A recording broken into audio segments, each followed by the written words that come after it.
قربانی کے جانوروں کی 7 چیزیں کھانا حرام ہیں۔ بسم اللہ الرحمن الرحیم۔ السلام علیکم ورحمۃ اللہ وبرکاتہ۔ محترم ناظرین، ویڈیو کو اینڈ تک لازمی سنیے گا۔ یہ ویڈیو آپ کے لیے نہایت ہی ضروری ہے۔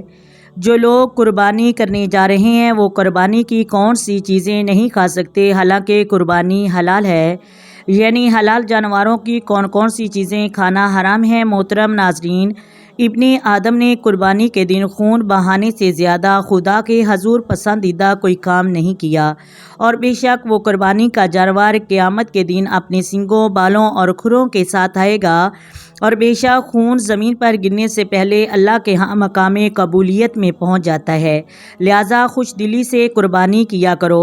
محترم ناظرین، پہلے تو قربانی کے آداب جانیں۔ آداب قربانی۔ حضرت ام سلمہ رضی اللہ تعالی عنہا سے روایت ہے کہ رسول اللہ صلی اللہ علیہ وآلہ وسلم نے فرمایا، جب عشرہ ذوالحج داخل ہو تو تم میں سے کوئی قربانی کا ارادہ کر لے، اور وہ ہرگز اپنے چہرے اور سر کے بالوں کو نہ تراشے اور ہرگز اپنے ناخن نہ کاٹے۔ حضرت علی رضی اللہ تعالی عنہ سے روایت ہے کہ ہمیں رسول اللہ صلی اللہ علیہ وآلہ وسلم نے حکم دیا کہ ہم قربانی کے جانوروں کی آنکھ کان اچھی طریقے دیکھ لیں، اور ایسا جانور ذبح نہ کریں جس کا کان آگے یا پیچھے سے کٹا ہو، نہ کان کٹا ہو بلکہ کان میں سوراخ بھی نہ ہو۔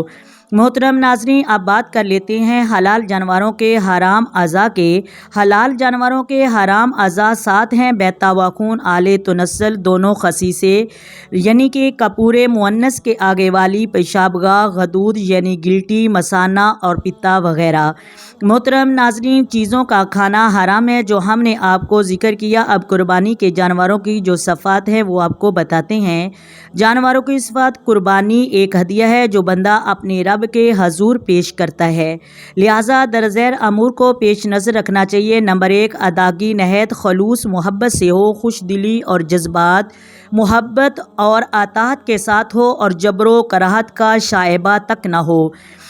نمبر 2، جانور صحت مند، خوبصورت اور قیمتی ہو۔ نمبر 3، ہر قسم کے عیوب و نقائص سے پاک ہو۔ کان آندھے، لنگڑے، کمزور کان، کٹے اور عیب دار نہ ہوں، تاکہ رزق الکریم الطیبہ، باعزت عمدہ رزق دینے والے مالک کے نام پر عمدہ جانور اور بہترین جانور قربان ہو۔ مخلوق خدا کو عمدہ کھانا میسر ہو اور مال کی قربانی ہو، یعنی نیکی، اور یہی تقوی ہے جو قربانی کا مقصود اصلی ہے۔ محترم ناظرین، امید ہے آپ اس پر عمل کریں گے، اور امید ہے آپ اس ویڈیو کو شیئر بھی کریں گے، لائک بھی کریں گے اور سبسکرائب بھی کیجیے۔ آئیں درود پاک پڑھتے ہیں۔ الصلاۃ والسلام علیک یا سیدی یا رسول اللہ، الصلاۃ والسلام علیک یا سیدی یا حبیب اللہ، الصلاۃ والسلام علیک یا سیدی یا نبی اللہ و علی آلک و صحابک یا سیدی یا محمد رسول اللہ۔